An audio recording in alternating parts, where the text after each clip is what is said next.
Hello everybody, welcome back to the workshop. So today I want to talk a little bit about forged texture.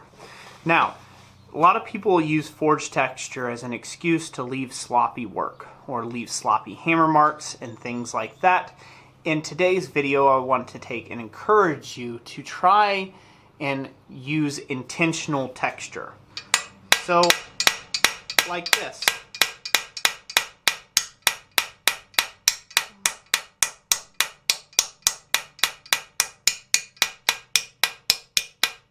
Now some people would call it this is fake texture, but it is actually intentional texture.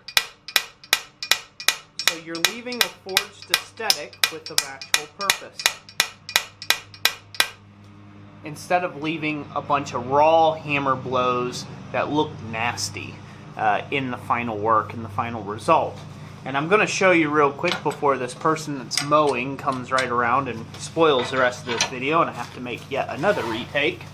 I want to show you how this can go. This hammer is something I've been working on, and you can see right here, okay, how clean this work is. This is something that you're wanting to take and aspire to, is have really good clean work right off that you can do chisel work on or things of refinement.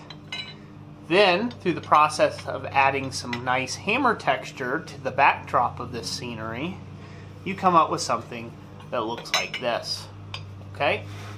You would have never got here if you would have had a bunch of big, ill-put hammer blows. You wouldn't be able to do the actual texturing like this and the matting and get this to really pop if you had a bunch of swoops and missed hammer blows and things like that in your work. So that's where I say that a lot of times that forged aesthetic is just simply an excuse for sloppy hammer work.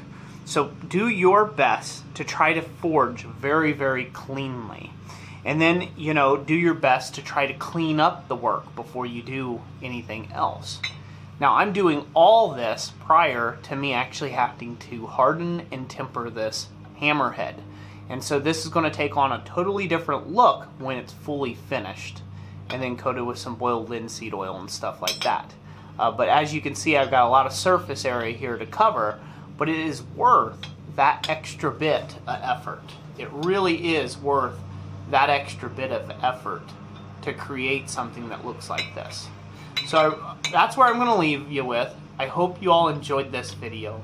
If you did, give me a like and comment what you thought in the comment section down below.